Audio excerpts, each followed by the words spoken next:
Jarge, Pepin Yella Balis Communes, Rapid, Secondar Ampia, Ingemani, Single, the Lavunella Product. But Sajakat Akilman Petro Ganta, Parset, Manatan Bikram Besra Kankatipi, Oltiki Santali Education, Dare Ar Gabegantar, Atapun Adam Sangi. Ado gongke, Tehen Adi Amda Patua, Tehen Abo Sautarin Huyu, Etak Gatagrin Huyu, Jahai Patu ko Santal Email Bang Santal Honors Idi Katengo Pahak Kana, Enkan, Jahan Leka Tehen bin Le Tahen, Bon Anjomet Tahen, Je Santalite PG, Santalite Graduation Re Honors Email, Arbang Santali City, To Tehen Jahai Patu ko Nonga Satam Chetare Arbang Noa Santali subject Chetare Etketone Hejukan, Noa ko Patu Ganta Okalekate Solhei. Noa ko cek lekai uher babna ka adi napai kukli ado noa jaha patho ko anat etketon ko nyame noa do palen abo talare sagai napai sagai mani jogajog rena obab hui ko ar bangkan noa te jaha jahay ko ol padhaw akana ar bang noa chetan re jahay ko akil mena unku saw abo jaha meti uni leket jogajog rena obab sagai ठीक सही बाबो तोलाका ओना खातिर के नोआ अनाट एटकेटोणे दो are जुदी आबो रुकु साव मेंदो आले जहां पठो गामता नोआ साव बकान जहां के ना नोआ सला ताको आको तकिल मेना को साव जुदी वो सगै बो दोहोया नोना अनाट एटकेटोणे दो बांग नेलो मेनखान नोडे आरमडी कथाइन ले तराया अडिगान होळगे ऑल चिकी को बडाया पुरुधुल होल कान गया को मेनखान नितोगा ऑक्टो रे सांताड़ी पार्सी ते जहां नोआ सेचेत कमी होरा चलाक काना डिग्री खन यूनिवर्सिटी लेवल ले तो नोआ कथा दो उनको दो ना पालेन उन दो बड़ाई चोंग बाको बड़ाई चोंग मेनखान आले जेहेतु नोआ साव जोपड़ाव काते मेना लेया तो ओनाते आले दो नोआ चेतारे भगी सही बड़ाई मेना ओकारे चेक चेक काना चेक बांगा तो आले साव जुदी आपे सगे पे दोया एनखान नोना एटकेटोणे दो अड़ी लगन में सॉल्व आदो गंके तेहन पठुआ को सेचेत कातेन ओका लेकाना सुविधा आर बांग बेनिफिट आर बांग लाभ को नाम दाड़ेया ओका लेकान जगह रे को सेन दाड़ेया पठुआ को नोआ को इदी कातेन बिन लई सदर अब ओडिशा पनत रे मान 2012 साल खना सानताली पीजी पढ़ा चालू कना और नित धाबिते मोटामोटी नेल लेखान दो पालेन 200 गान पठुआ सानताल ते पीजी पास आउट कते ओडिशा रे मेना पा ओना साथे मिन इसे मोड़े गान यूजीसी नेट को क्वालिफाई का साथे पे पुन हर दो अब जहां PhD Santali PhD holder Odisha रे ना मेना करबोना नुकु मना को पास आउट करना ओना साथे अब जहां बो नेले लेके जहां यूनिवर्सिटी हुए किंबा अब डिग्री कॉलेज हुए नोआ करे हो सानताली पार्सी ते पढ़ाव कातेन पीजी पीएचडी कातेन उनको चाकरी रको बहाली आकाना तो ओनाते जेहेतु अब जुदी मिट्टी जिनिस बो नेला दैके लेकाते पश्चिम बांग्ला ना दैके जुदी लेया ओने दो पूरा प्राइमरी खोना यूनिवर्सिटी धाबी पढ़ा ओलो पढ़ा चालू कना जतो को बडाय कान गया ओना लेकाते ओने ना जहां स्कूल कॉलेज यूनिवर्सिटी को मेना ओने दो उनका के चाकरी हो ओडोको कना मेनखान नितो ओडिशा रे दो नोआ रेना जहां कमी होरा मेंदो गावता कोआ हुए तो उना जुलुम बांगते जहां के ना ओडिशा रे गावता को मेना अडिगान गावता मेना उनकुआ जुलुम बांगते हुई को आर बाखान दो सरकारा गे मिटे नोआ चेतारे गरज बांग हुई कातेन ओडिशा पनत रे नितो ओलो पढ़ा रे बाखान चाकरी नौकरी ना उना सुविधा सुजोग बाय एमाकान बन रहो आगाम दिन रे हिजुकान आर मिद बार सेरमा भित्ती रे मेंदो 2025 सुधा ᱟᱹᱰᱤᱜᱟन ᱠᱚᱞᱮᱡᱽ ᱤᱭᱩᱱᱤᱵᱷᱟᱨᱥᱤᱴᱤ ᱯᱨᱟइᱢᱟরি ᱠᱷᱚᱱᱟᱜ ᱤᱭᱩᱱᱤᱵᱷᱟᱨᱥᱤᱴᱤ ᱢᱮᱱ ᱞᱮᱠᱷᱟन ᱫᱚ ᱱᱚᱣᱟ ᱨᱮ ᱥᱟᱱᱛᱟᱲᱤ ᱯᱟᱹᱨᱥᱤ ᱛᱮ ᱚᱞᱚᱜ ᱯᱟᱲᱦᱟᱣ ᱪᱟᱹᱞᱩᱜᱼᱟ ᱟᱨ ᱚᱱᱟ ᱞᱟᱹᱜᱤᱫ ᱛᱮ ᱡᱟᱦᱟᱸ ᱜᱮ ᱪᱟᱹᱠᱨᱤ ᱱᱚᱠᱨᱤ ᱚᱱᱟ ᱠᱚᱦᱚᱸ ᱚᱰᱚᱠᱚᱜ ᱜᱮᱭᱟ ᱟᱵᱚ ᱱᱚᱣᱟ ᱥᱟᱱᱛᱟᱲᱤ ᱯᱟᱹᱨᱥᱤ ᱛᱮ ᱟᱹᱰᱤ ᱦᱚᱲ ᱠᱚ ᱞᱟᱹᱭᱟ ᱡᱮ ᱵᱟᱝᱟ ᱯᱟᱲᱦᱟᱣ ᱠᱟᱛᱮ ᱪᱟᱹᱠᱨᱤ ᱵᱟᱝ ᱧᱟᱢᱚᱜᱼᱟ ᱟᱨ ᱵᱟᱠᱷᱟᱱ ᱫᱚ ᱮᱴᱟᱜ ᱪᱟᱹᱠᱨᱤ ᱠᱚ ᱥᱟᱱᱛᱟᱲ ᱛᱮᱢ ᱯᱟᱲᱦᱟᱣ ᱠᱚ ᱠᱷᱟᱱ ᱫᱚ ᱵᱟᱢ ᱧᱟᱢᱟ ᱚᱱᱟ ᱠᱟᱛᱷᱟ ᱫᱚ ᱵᱟᱝ ᱠᱟᱱᱟ ᱟᱹᱰᱤᱜᱟᱱ ᱚᱱᱠᱟ ᱜᱚᱢᱠᱮ ᱠᱚ ᱢᱮᱱᱟᱜ ᱠᱚᱣᱟ ᱡᱟᱦᱟᱸ ᱫᱚ +3 ᱨᱮ ᱢᱤᱫᱴᱤᱡ ᱥᱟᱱᱛᱟᱲᱤ ᱮᱢᱟᱭᱮᱞ ᱫᱚᱦᱚ ᱠᱟᱛᱮ ᱦᱚᱸ ᱥᱟᱱᱛᱟᱲᱤ ᱮᱢᱟᱭᱮᱞ ᱟᱨ ᱢᱤᱫᱴᱤᱡ ᱮᱴᱟᱜ ᱚᱱᱟর্স ᱢᱮᱱᱫᱚ ᱦᱤᱥᱴᱨᱤ ᱦᱩᱭᱮᱱ ᱯᱚᱞᱤᱴᱤᱠᱟᱞ ᱦᱩᱭᱮᱱ ᱚᱱᱠᱟ ᱫᱚᱦᱚ ᱠᱟᱛᱮ ᱦᱚᱸ ᱩᱱᱠᱩ ᱡᱟᱦᱟᱸ ᱚᱱᱟর্স সাবজেক্ট ᱛᱟᱠᱚ ᱚᱱᱟ ᱨᱮᱠᱚ SSB ᱯᱟᱦᱴᱟ ᱠᱷᱚᱱ ᱡᱟᱦᱟᱸ ᱜᱚভর্নমেন্ট লেকচারশিপ ᱚᱱᱟ ᱠᱚ জয়েন ᱟᱠᱟᱫ ᱚᱱᱟ ᱦᱚᱸ ᱟᱵᱚ ᱴᱷᱮᱱ ᱚᱱᱟ ᱨᱮᱱᱟᱜ ᱰᱟᱴᱟ ᱢᱮᱱᱟᱜᱼᱟ ᱚᱱᱟ ᱥᱟᱶᱛᱮ ᱥᱟᱱᱛᱟᱲᱤ ᱮᱢᱟᱭᱮᱞ ᱫᱚᱦᱚ ᱠᱟᱛᱮ ᱦᱚᱸ ᱟᱹᱰᱤᱜᱟन ᱦᱚᱲ ᱜᱮ ᱟᱵᱚ ᱡᱟᱦᱟᱸ PD ᱵᱚ ᱢᱮᱱᱮᱫ ᱡᱟᱦᱟᱸ ᱫᱚ PD ᱯᱟᱲᱦᱟᱣ ᱞᱮᱠᱷᱟᱱ ᱦᱟই ᱥᱠᱩᱞ ᱢᱤᱫᱴᱤᱡ ᱢᱟᱪᱮᱫ ᱠᱚ ᱦᱩᱭ ᱫᱟᱲᱮᱭᱟᱜᱼᱟ ᱚᱱᱟ ᱥᱟᱱᱛᱟᱲᱤ ᱮᱢᱟᱭᱮᱞ ᱫᱚᱦᱚ ᱠᱟᱛᱮ ᱦᱚᱸ उनको बीडी को ट्रेनिंग अकानते आको हाई स्कूल करे टीचर को चक्री का ओना साथे नय अब रिसेंट के मिटे चक्री ओडक लेना ओना दो लोकसभा रे मिटे लैंग्वेज इंटरप्रिटर ओना रे खोज लेताने सानताली ते पीजी का में मेंदो ग्रेजुएशन रे मिटे सानताली सब्जेक्ट ताहें लगती और उनका कथा हो मिटे भाषा अनुवादक को लेकाते ओंदे चक्री दाड़िया काना ओना साथे अब जुदी बो नेला इंडिया रेना जतो खन मारांग चक्री जहाँ दो UPSC को मेने जहाँ रे IAS IPS IFS नोकाना जहाँ ओना पोस्ट को काना ओना रे हो अब मिटे लैंग्वेज जहाँ लिटरेचर सानताली दोहो काते उनको ISOS को IAS IFS IRS को बनाव दाड़िया काना तो ओना लेकाते जुदी अब बो नेला सानताली पढ़ाव काते दो बांग बेकारा हुए तो ओना अब कटी छुटे रेबो नासे बो खाटो ᱧᱚᱜ मेनदो जहाँ तिना बेंगल ले जहाँ तिना गावता को जतो मेसा काते सरकार ठेन मिटे दाबी को दोहोएआ जे आलेते ओलो पढ़ा चालू मा आलेरेन आले नोते चक्री नौकरी हुयु मा ओना जिनिसटा अब ओडिशा पोनत रे अडी कम मेनदो एजुकेशन सिस्टम रे जहाँ तिना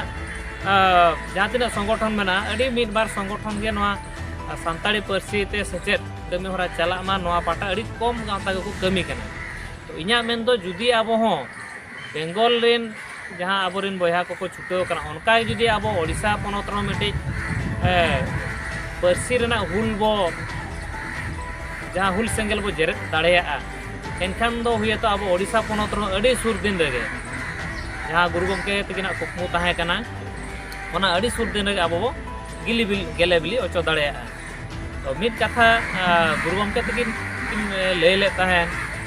अकिना पे पीढ़ी तायम दो माने जहाँ मिटे नोआ ऑलचिकी मिटे इता नोआ दो किन एर हटो आका और ओना रेना जहाँ जो बिली ओना दो अकिना पे पीढ़ी तायम दो अब बो जम दाड़े ते अपे ना पे जमा नोकान मिटे कथा किन ले लेता ओना दो तो सरी अकान गे चदा से अकिना बिदल जहाँ इना परे अकेरेन गिद्रा इना परे अब तो थर्ड जेनरेशन कना बो ओना लेकाते बेंगल रेमा जो बिलियन गे को जमे गे चक्री नौकरी हुयन गे ओडिशा रे हो ओना ना किछि माबो नेलेत गे अब जदि नोका को छुटोआ एनखान अडी सुर दिन गे ओडिशा पोनत रो नोआ रना ये बो नाम दाड़े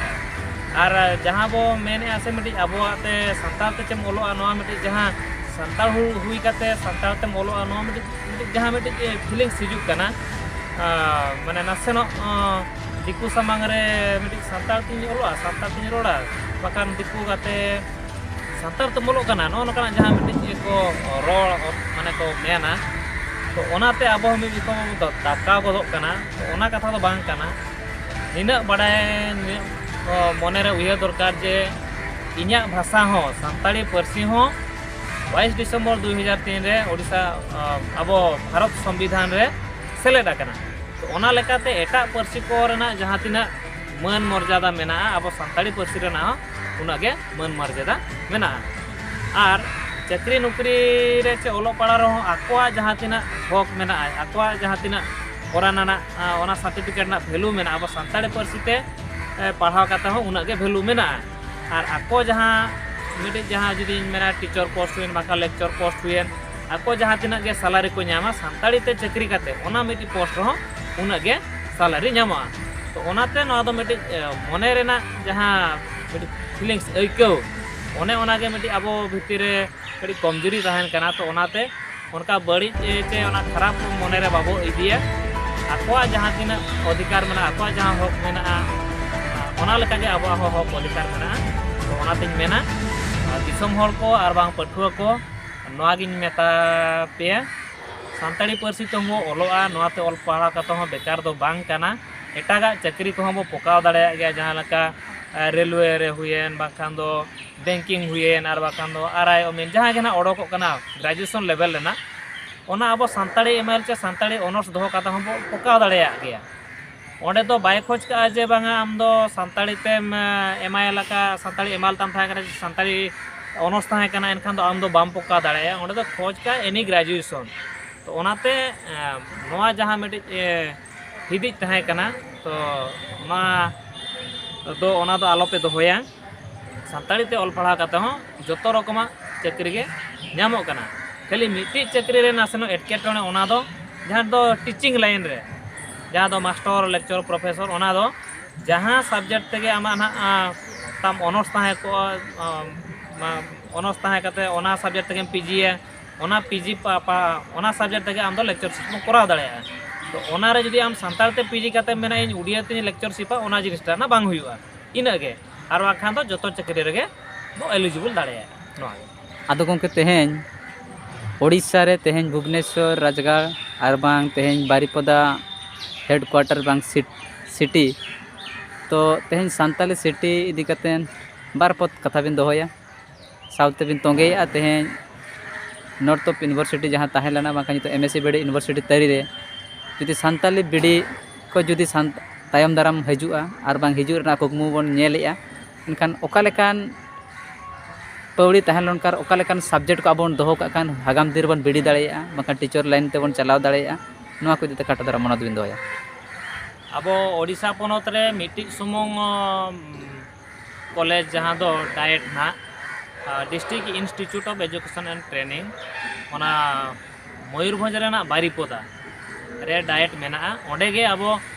2012 खना सानताली जहां डीएलएड माना दो ऑलचिकी डीएलएड बार बांग सिटी को ले थान ओना अब चालू कना ओंडे दो 50 टी सीट ना मेना तो ओना 50 टी सीट रे जहां ओडिशा गवर्नमेंट जहां सीट मिटी रिजर्वेशन ता पॉलिसी मेना ओना हिसाब ते जनरल को 50% को नामा 50 टी सीट ना 50% जनरल सीट ओना साथे एसटी को हुईना 22.5% उनका के एससी को मेना ओबीसी को मेना ओना लेकाते अब एसटी को हुई कना 22.5 माने पाकापाकी 13-14 टी सीट ओंडे अब बो नेलाकात कोआ अडिगान पठुआ गे सानताड़ माको ओलोग कान गे ओना साथे जहां को दो सानताड़ी पार्सी सानताड़ी रोड गे बाको बड़ाया एटा जाति को जहां दो कटक भुवनेश्वर कोरापुट मालकानगिरी ओना कोरे खन को हिजु कना सानताड़ी जहां डीएलएड सिटी को पढ़ाव कना ओडे दो सिस्टम दो नोका कना जनरल सिटी हो 12 सेरमा गे नो सानताड़ी सिटी हो 12 सेरमा गे अब वो मेने सानताड़ी सिटी मेन दो पले 12 सेरमा जाको जतो सब्जेक्ट गे सानताड़ी ते ताना ओना कथा दो बांग कना ना ओना दो मिटी लैंग्वेज पेपर अब सानताली ना ताहन कना ओना दो फर्स्ट ईयर खाली 100 मार्क रेना गे जनरल सिटी को दो उड़िया एमएल को इदिया और सानताली जहां सिटी को पढ़ाओ उनको दो सानताली एमएल को पढ़ावा और ना सानताली एमएल दो ऑल चिकी तेगे ऑल हुयुआ इना गे आर बाद बाकी जहां ना सब्जेक्ट को ताहन कना ओना को दो आना जनरल सिटी सला गे समान गया डिफरेंट तो इना गे तो मेनखान दिकु गिद्रा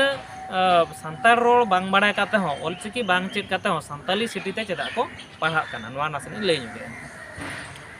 उनको को नेलेया जे जनरल सिटी रे मिमी जिका जेहेतु आको नासनो बांग दाड़े लका को बुझावेया तो उनको सानताड़ी सिटी रे को पकावेया तो जहां लका गे चेक बड़ा काते को एमए ते जेहेतु मिटी पेपर गे ना एम हुयु कना सानताली ओना हिसाब ते उनको को अलगा कना आर नोआ सानताली सिटी कोराव काते हो जनरल एसएस हबिन पकाव दाड़ेया और जहाँ सानताली एसएस ना ओडोका ओना हबिन पकाव दाड़ेया तो ओना लेकाते नुकु दो चेक लेकारे जे खाली पार्सी बांचा मा ओना उद्देश्य दोहो काते दो बाको ओलोग काना अड़ी मिद बार गे बाखान जहाँ जुदी भोज दिसम रे नोका देखो एटा जते को ओलोग कान और बाखान दो चाकरी मेनदो नोआते सर्टिफिकेट हासिल काते जनरल ते चाकरी नोकाना उद्देश्य दोहो काते को ओलोग काना तो नोडे नेल माबो एटा जाति हुई काते जुदी जहाँ दो ऑलचिकी हो बाय बड़ाया और सानताली पार्सी हो बाय बड़ाया उनको जुदी नोआ रे को ओलोग काना मेनखान आबो सानताल होर काते सानताली पार्सी बड़ाय काते ये तो ऑलचिकी बांगबो चेक का काना सानताली पार्सी बड़ाय काते निजराते आबो ओलोग पढ़ाव रे चेदा आबो नोका आबो मने बो लिचेड़े ताबोना तो नुकु जहाँ को ना को डीएलएड को पास आउट है सानताली ते उनको आगाम दिन रे एटा जहाँ जनरल टीचर जहाँ लेका अपॉइंटमेंट होना उर्दू बेंगली तेलुगु आगाम दिन रे नोआ हो नुकु हो उनकागे पोस्टिंग को ᱧᱟᱢᱟ सानताली बिड़ी तरह सानताली ते जहाँ पठुआ को बिड़ी सना को नोआ रना चेक प्रोविजन मेना और ओका ओका सब्जेक्ट सताम को तहन खान उन आगाम दाराम को बिड़ी दाड़ेया नोआ को इदी तरह खाटो दारा बिदले अब बो नेला नित धाबी दो ओडिशा पनत रे सानताली बिड़ी पढ़ा रेना उनका प्रोविजन दो ओका कॉलेज रे बनुआ चे ओडिशा गवर्नमेंट पाटा कोन उनकाना अब जहाँ सुजोग दो बाय एमाकार पोना मेनखान आले PG all Odisha Santali PG पठुआ गावता पाटा खन नोआ हो डिमांड ले दोहो का ओडिशा सरकार ठेन जे सानताली ते बीएड पढ़ाव हो हुयुग मा ओना साथे जहाँ रे अब MPC autonomous college Baripada FM autonomous college Baleshwar MSC BD university Baripada और एफएम यूनिवर्सिटी बालेश्वर रे जहाँ इंटीग्रेटेड बीएड कोर्स चला काना ओना रे हो सानताली पठुआ को सानताली बीएड रे पढ़ा रेना दाव को ᱧᱟᱢᱟ ओना बखरा दाबी सकाम हो लेताड़ गेले एम होचोया ले भाबी आले आस आगाम दिन रे नोआ ना हुयुग गया तो नोडे ना अकोय पठुआ को ओका लेकान पठुआ को सानताली बीड़ी को पढ़ा दाड़े ओना हुइना कथा तो एटागा जुदी अब बो नेला जहाँ रे हिंदी बीएड बाकान संस्कृत बीएड ओना कोरेना जुदी अब बो नेला गाइडलाइन हिसाब ते ओना दो मिटी पठुआ जुदी ग्रेजुएशन रे बारिया स्कूल सब्जेक्ट ता तहेना साउते जहाँ मिटी जुदी आज हिंदी ते बीडी सनाय कना एनखान दो ग्रेजुएशन रे मिटी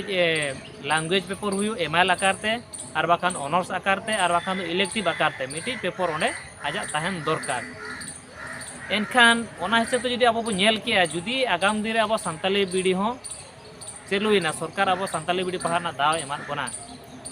ओना हिसाब ते एनखान अब हो ग्रेजुएशन रे मिटी सानताली पेपर तहन लगती ओना दो ऑनर्स हुई को बाकान दो एमएल हुई को बाकान इलेक्टिव हुई को ओना बादे बारिया दो स्कूल सब्जेक्ट बारिया निहती के तहन लगती तबे एनांग काते के अब सानताली ते बीडी बो पढ़ाव दाड़े आदो गंके तेहें ओडिशा पनत रे सनाम लेकान हुदा रे मेनदो ᱧᱩᱛᱩᱢᱟᱱ आर बांग अड़ी चेतान हुदा करे तेहें ओडिशा रिन आर बांग भोज दिसम रिन गे मंत्री एमएलए एमपी तेहें जहाँ लेका तेहें बन नेला मानतान सुदाम मांडी गंके तकिन तेहें गण शिक्षा मंत्री मेना किना आर बांग तेहें आर उनकिन चेतार के आरो गुरुत्वपूर्ण बांग अड़ी सेना विभाग को एमात किना आदो तेहें पठुआ गावता नुकु एमएलए एमपी आर बांग आबुआ सरकार चेतान रे ओका लेकाय उयहर का तेहें ऑलचिकी बांग तेहें सानताली सब्जेक्ट ते ओलोग पढ़न रेनांग कमी नुकु तरीते आर बांग नुकुआ आंधे तेगे सरकार ठेन कथा सेटर होचोया को और ओका लेकाय उयहर का पठुआ गावता नुकु को चेतान रे खाटो धारा मनते दोया अब जुदी बो नेला नितो ओडिशा पनत रे दो अब बीजेडी सरकार चला कना तो ओना लेकाते मिद दाबी सकाम दो जहाँ पार्टी के सरकार रे ताहेना उनी द्वारा तेगे ओना कमी दो हुयुआ तो ओना लेकाते अब जहाँ गण शिक्षा मंत्री मानतान सुदाम मार्डी गमके तकिन सला हो न्यापाम हुई कना नोआ बाबत गालोच हुई कना तो तो akin ho midi asa kin em akat leya je banga noa chetan re nihati kin kamiya mente no ado node midi jinisin lay tara kak kana abo na jahan primary खन यूनिवर्सिटी धाबी जहाँ मिट्टी सेचेद कमी होरा चलाक कना आदो नवा दो बार हटिंग रे हटिंग कना मिट्टी दो हुयु कना प्राइमरी खना +2 लेवल धाबी और मिट्टी दो हुयु कना ग्रेजुएशन खन हानते चेतान माने PhD धाबी ओना लेकाते अब ओडिशा पनत रे नितो बारिया सेचेद मंत्री मेना किना मिट्टी दो ना अब विद्यालय गण शिक्षा मंत्री जहाँ दो मानतन सुगम मार्डी गमके तकिन तो नुकिन जहाँ तकिना दाड़े नुकिन दो क्लास 1 ना प्राइमरी खना +2 लेवल धाबी गे अकिना कमी दो ओना धाबी इना भितर किन कमी दाड़े और जहाँ ग्रेजुएशन खन PhD ओंडे दो आर मिट्टी सेचेद मंत्री तकिन हा मेना किना मानतान जुतुम ना बनी उहर गोदे मांग जहाँ किन ताहे उनकी किन नावा किन हेज कना तो उनकिना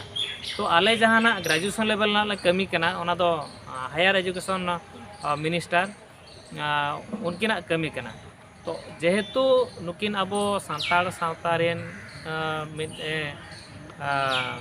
गखुड़ गमके साथे मंत्री सेचेद मंत्री लेकाना पदवी किन दुड़ुब आकाना तो नुकिन ठेन ᱧᱟᱯᱟᱢ ᱦᱚᱞᱮ ᱧᱟᱯᱟᱢ ᱟᱠᱟᱱᱟ ᱟᱨ ᱱᱚᱣᱟ ᱟᱹᱵᱤᱱᱟᱜ ᱵᱷᱤᱰᱤᱭᱳ ᱛᱟᱞᱟᱛᱮ ᱩᱱᱠᱤᱱ ᱜᱚᱢᱠᱮ ᱛᱟᱹᱠᱤᱱ ᱴᱷᱮᱱ ᱦᱚᱸ ᱱᱮᱦᱚᱨ ᱞᱤᱧ ᱫᱚᱦᱚᱭᱮᱜᱼᱟ ᱡᱮ ᱜᱚᱢᱠᱮ ᱢᱟ ᱯᱟᱞᱮ ᱜᱩᱨᱩ ᱜᱚᱢᱠᱮ ᱛᱟᱹᱠᱤᱱᱟᱜ ᱛᱷᱩᱢ ᱟᱹᱵᱤᱱ ᱪᱮᱛᱟᱱ ᱨᱮ ᱢᱮᱱᱟᱜᱼᱟ ᱟᱨ ᱱᱚᱣᱟ ᱟᱵᱚ ᱟᱹᱰᱤ ᱦᱟᱢᱟᱞᱟᱱ ᱯᱚᱫ ᱡᱟᱦᱟᱸ ᱥᱮᱪᱮᱫ ᱵᱤᱵᱷᱟᱜᱽ ᱨᱮᱱᱟᱜ ᱫᱟᱭᱤᱛᱛᱚ ᱵᱤᱱ ᱧᱟᱢ ᱟᱠᱟᱜᱼᱟ तो आले पाटा सेन खन अबिन चेतान रे अड़ी पतियो मेना और जहाँ लेकाना गे गड़ो सहर को आले पाटा खन दो लेताड़ गे मेना तो आबो जाति लगन सावता लगन आबोआ जानाम पार्सी सानताड़ी ते आबोरिन आगाम रिन पीढ़ी को चेद लेकार को सेचेद ना दाव को नाम दाड़ेया ओना दो अबिना तीरे नितो दो तो ओनागे अबिन जुदी बिन मेना एनखान पाले एलिया पति ओना हुयु गया और जतो कते मेसा कते नाबो हुई होचे हेमा सराव तेहेኛ खबर आकड़ा दा नडे गे जिरኝ हतायदा जहां ñeñeli पेड़ को ना चैनल पुलु बन ñelea लाइक शेयर सब्सक्राइब दाल बन हड़ीमा इंगे सिन को बालिस कनो